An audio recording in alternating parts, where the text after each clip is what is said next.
Hola chicos, Química, lección 4, capítulo o vídeo 14.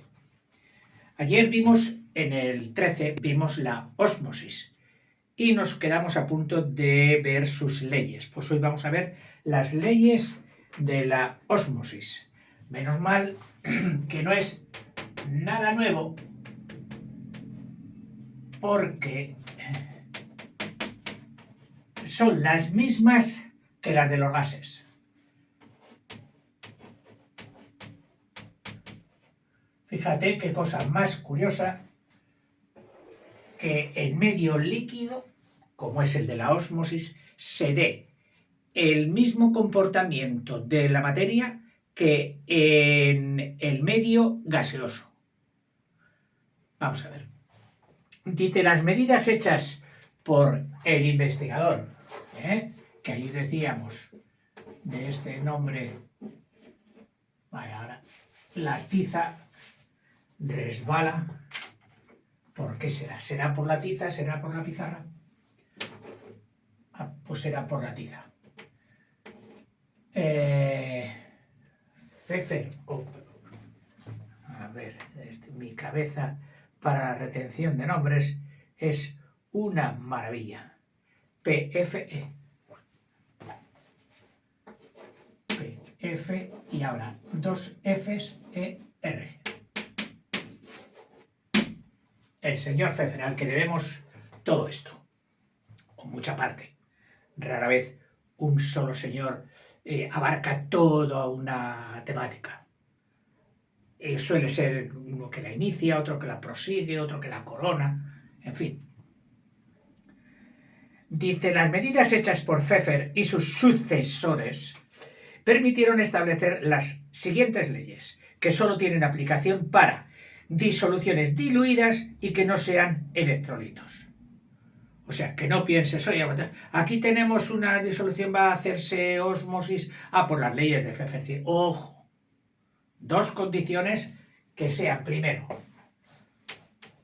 disoluciones muy diluidas, es decir, de bajas concentraciones.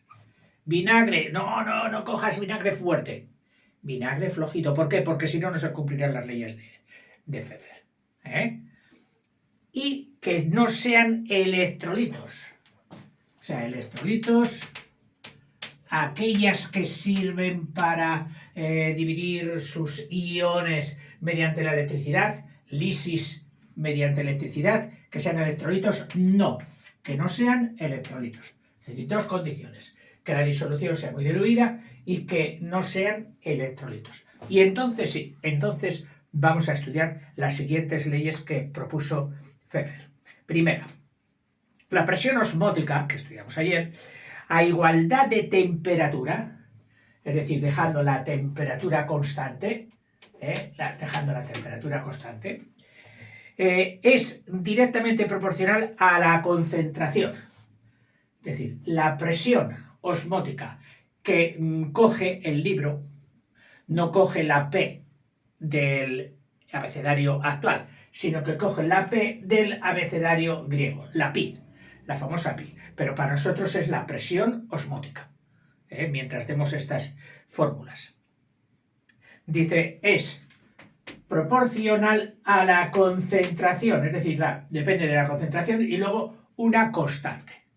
Una constante, pues, que se encarga de hacer la igualdad de las dimensiones entre lo que es una concentración, que es unos moles, es decir, masa partido por volumen, y lo que es la presión, que es una fuerza partida por una superficie.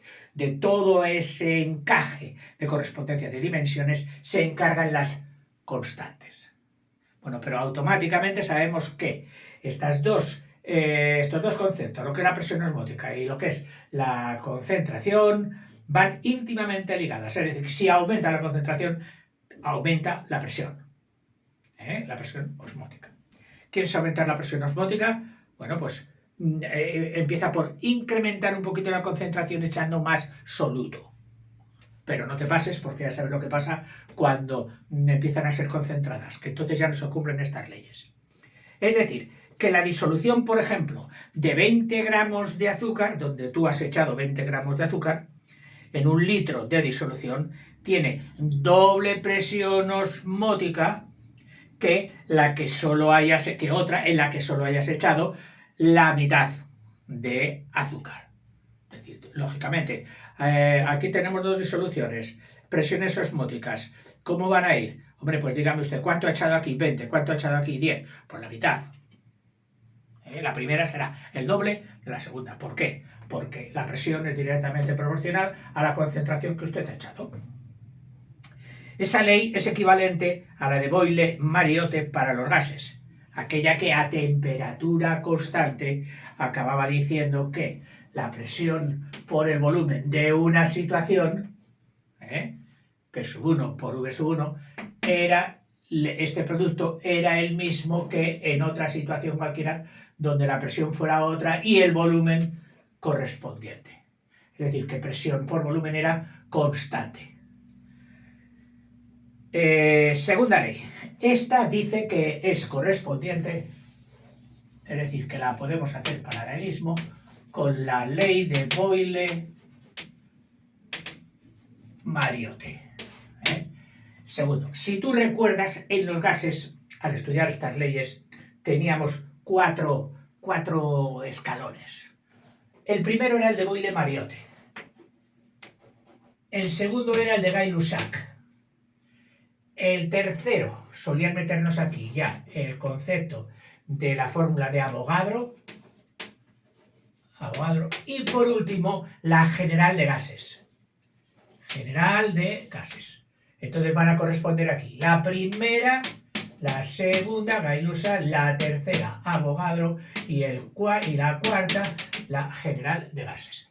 Este va a ser el vídeo de hoy. Ya tenemos el primero, que la presión es directamente proporcional a la concentración, que manifiesto de otra manera sería presión, tratándose de la presión osmótica por el volumen de una situación sería igual a la presión de tal por otra. Segunda ley. La presión osmótica para una concentración molar, mol partido por litro, mol es partido por litro, será la molar, dada es directamente proporcional a la temperatura absoluta, a T, en función de grados Kelvin, o bien al binomio de dilatación de los gases. Según eso, bueno, primero te lo repito, ¿qué es lo que ha dicho? Dice, la presión osmótica para una concentración molar dada, para una C dada, molar, moles partido por volumen de litro, es directamente proporcional a la temperatura absoluta, o bien al binomio de dilatación de los gases.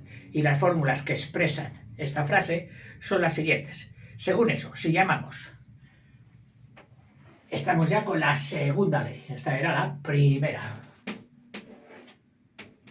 Segunda ley, la que se va a corresponder con la fórmula de Gay-Lussac, donde, si recuerdas, lo que se quedaba constante era el volumen.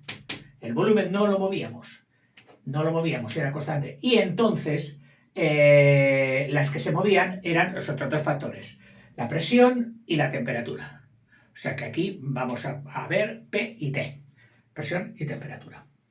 Según esto, si llamamos pi sub 0, es decir, presión osmótica de una situación, que es de una disolución que está a 0 grados de temperatura. Pi sub 0 es la presión osmótica de una disolución que está a 0 grados de temperatura. Pero 0 grados centígrados. 0 grados centígrados. Iba a decir Kelvin, imposible.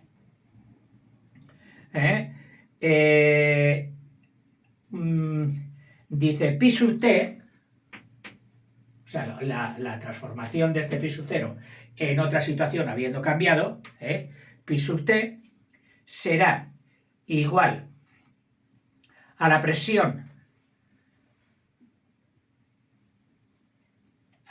osmótica, pi sub t, si llamamos pi sub 0 a la presión osmótica de una disolución a 0 grados centígrados. Pi sub t a la presión osmótica a T grados centígrados.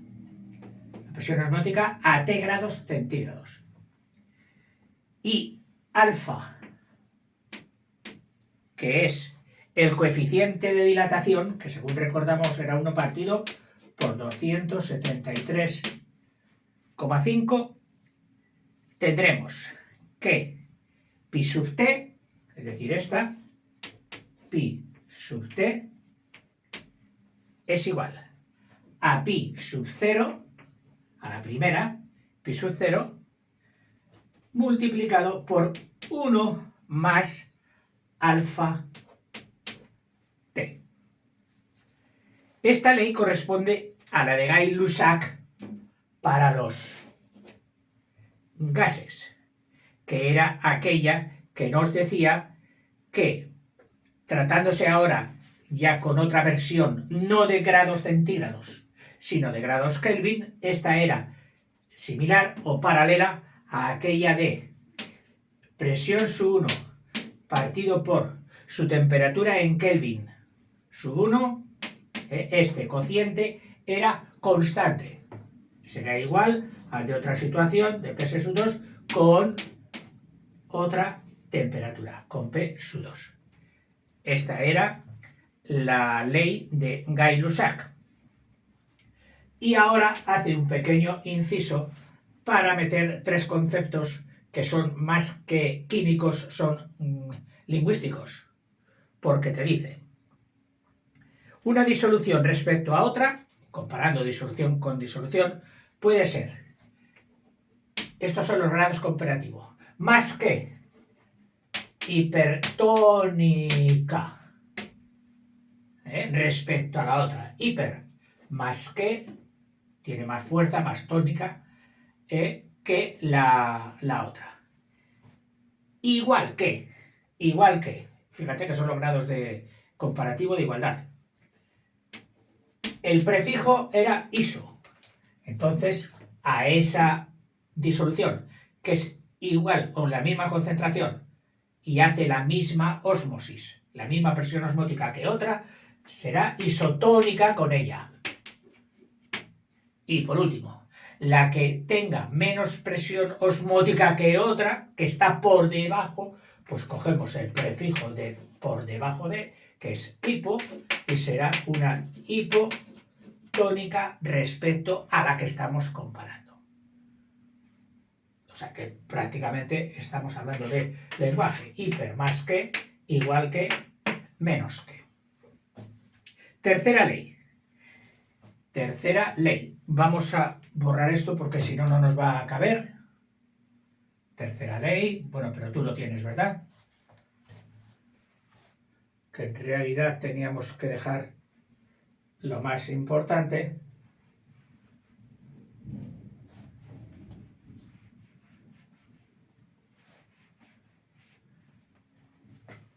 Que era en la segunda, que la presión para una temperatura dada era igual a la presión osmótica a la temperatura de 0 grados centígrados, aquí son centígrados, multiplicado por el famoso paréntesis 1 más alfa, T, siendo T esta temperatura.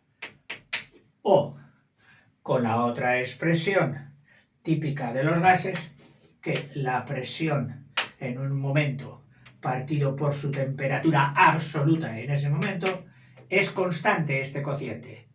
Es decir, si varía la presión, variará la temperatura. Si varía de P sub 1 a P sub 2, la temperatura habría variado también de T sub 1 a T sub 2, pero siendo la T mayúscula temperatura en grados Kelvin. Vale, segunda. Segunda de Gay-Lussac. Pasamos a la tercera. Disoluciones equimoleculares. Equi significa igual. O sea, de las mismas moléculas a la misma temperatura son isotónicas. Curioso, ¿eh? O sea, tercera. disoluciones equimoleculares. Moleculares. A la misma temperatura, con temperatura igual a igual temperatura, son isotónicas, es decir, generan la misma ósmosis. Oye, ¿cuántas moléculas tiene esa disolución? Tantas. ¿Qué temperatura tiene? Tanta. Bueno, pues como tiene las mismas moléculas a la misma temperatura que esta otra, aunque sean de sustancias diferentes, producen la misma ósmosis. Es decir, que esta ósmosis con esta serán la misma que isotónicas. Equimolares a igual temperaturas son isotónicas. Y dice que esto nos recuerda o es similar a la ley de Avogadro, que si te acuerdas era aquella que decía que un volumen es a sus moléculas a n sub 1 como otro volumen será a sus moléculas. La ley de Avogadro para los gases, que este cociente es constante. Un volumen partido por sus moléculas es igual a otro volumen partido por sus moléculas. Y es, sus moles, y es constante. Cuarta ley. Esta sería la de Avogadro. Y cuarta ley, la general de gases. Una sustancia disuelta ejerce una presión osmótica igual a la presión gaseosa que tendría si, transformándose en gas, ocupase el mismo volumen que la disolución y estuviera a la misma temperatura.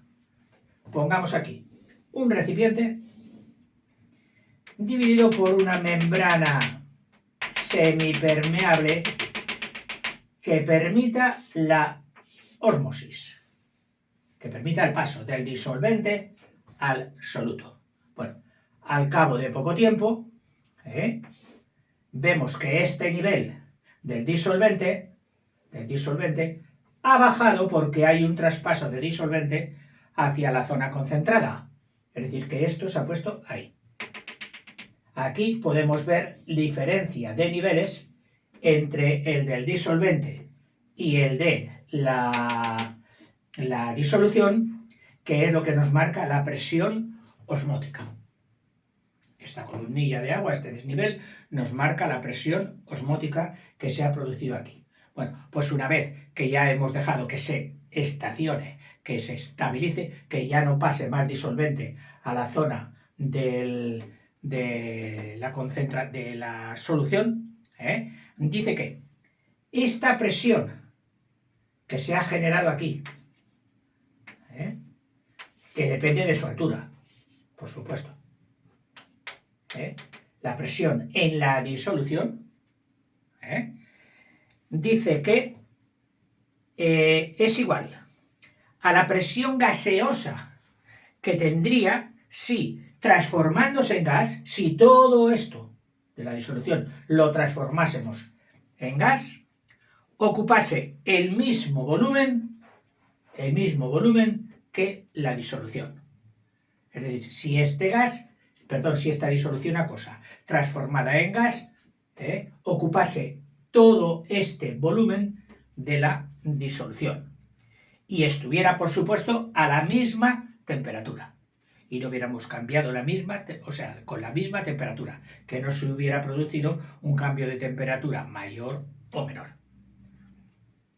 Dice que de esta forma tendríamos la fórmula siguiente, que la presión, que nos recuerda a la general de gases, la presión es la concentración por la constante de gases y por la temperatura absoluta.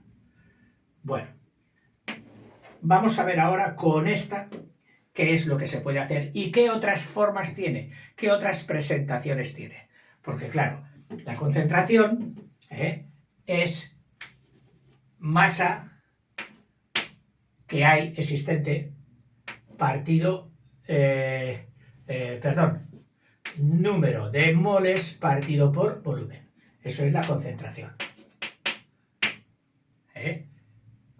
Concentración molar, número de moles partido por volumen.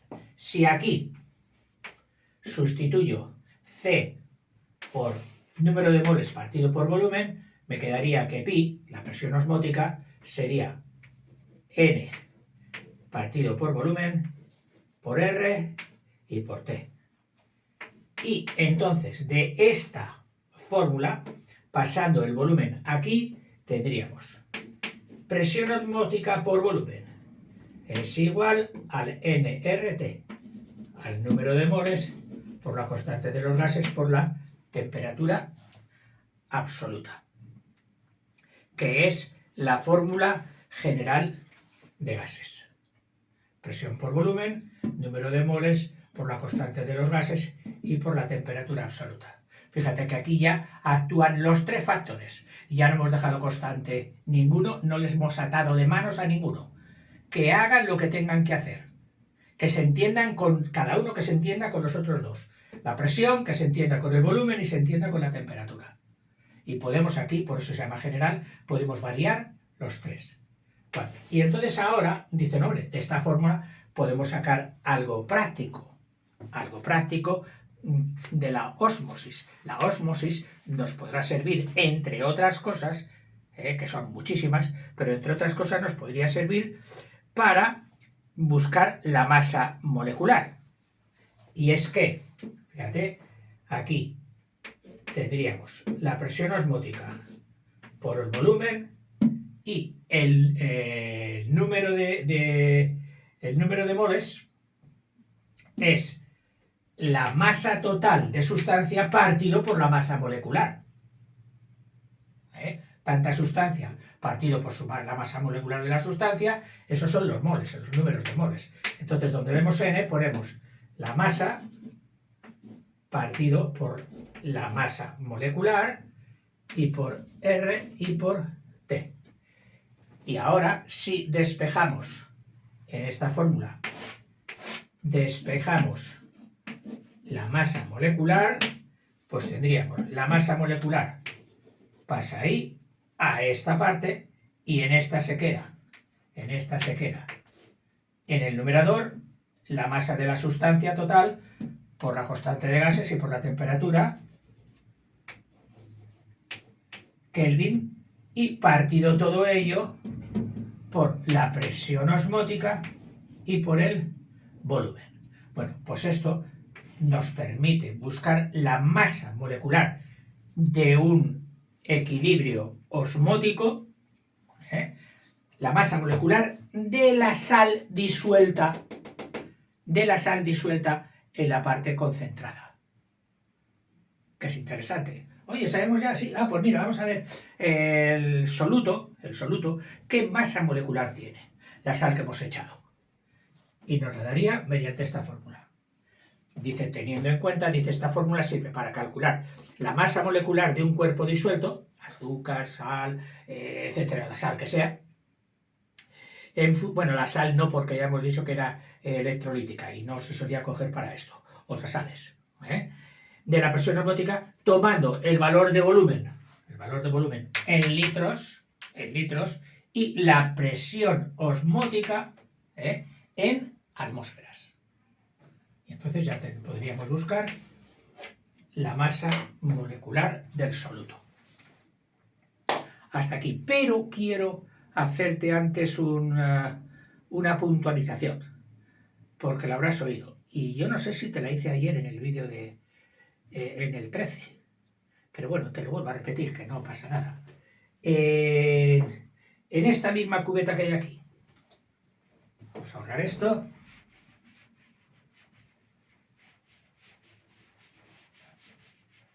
Mira,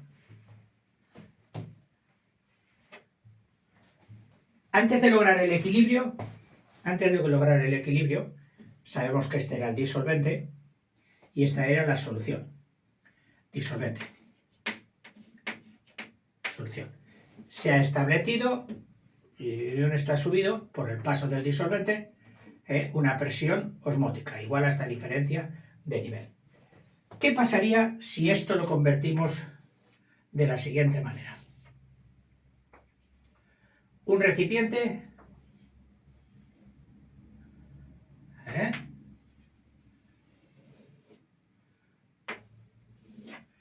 en el que yo pudiera echar una sal por aquí, bueno, no una sal, una disolución por aquí y la forzase con presión extra que superase a la fuerza que hace el disolvente.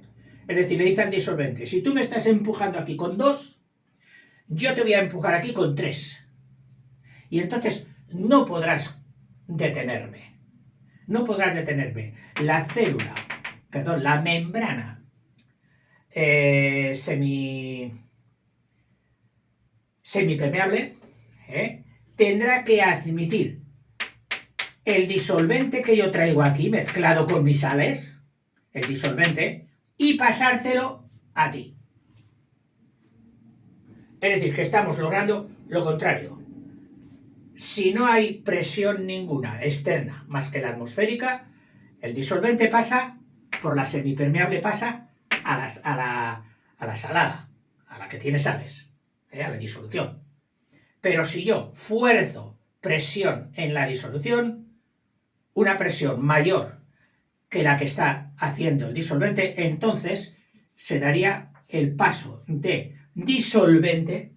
El paso de disolvente, recordemos que el bichito que esté aquí, el virus, el ion, la sal no sé qué, no digamos ya las sustancias sólidas que estuvieran en suspensión, no podrían pasar. Aquí solo pasaría el disolvente puro. Ah, oye, pues mira, no está mal. Yo aquí voy a hacer una apertura, y por aquí voy a insuflar agua, pero agua impura, agua con sales, agua cogida de una red de ciudad que traen de todo. Además de sales, traen muchas cosas. Entonces esto, prácticamente lo que estoy logrando es purificar el agua, filtrar el agua. Y lo estoy haciendo con el sistema de la ósmosis, pero a la inversa. La ósmosis directa sería del disolvente, del agua pura, pura, al agua con sales, con impurezas, con virus, con bacterias, etc. Pues mira, esto es lo que nos venden en esos aparatitos que dice, oiga, ponga esto en el grifo y le dará un agua maravillosa, que se puede beber directamente. Claro, los técnicos tendrán, por supuesto, presente que el agua pura sería agua destilada y eso no puede beberse, no es bueno para beber el agua destilada, agua sin sales. Es decir, que esta membrana o conjunto de membranas que ellos ponen están estudiadas ya para que dejen pasar un porcentaje de sales buenas, de sales favorables a la salud. Carbonato cálcico, sales magnésicas, etcétera, etcétera, que son buenas y las necesitamos. Pero otras muchas sustancias se habrán quedado aquí. Claro, aquí llegaría un momento en que producirían un atasco de todas las impurezas que llegan por la red, habrían ensuciado tanto en la membrana que ya no fluiría, a pesar de la presión que estamos dando. A pesar de la presión que estamos dando. ¿Qué procede? Pues hacer un lavado, es decir, hacer durante un momento, cortar la salida de agua. No bebas que ahora estamos haciendo la limpieza de los filtros. Y consistirá en insuflar por esta parte agua a presión para que pasando a esta parte limpie la membrana semipermeable y esto tirarlo, si estaría muy de muchos días, esto tirarlo a vertidos a la cloaca. Eso sería la ósmosis inversa. Vale, chicos, hasta otro momento.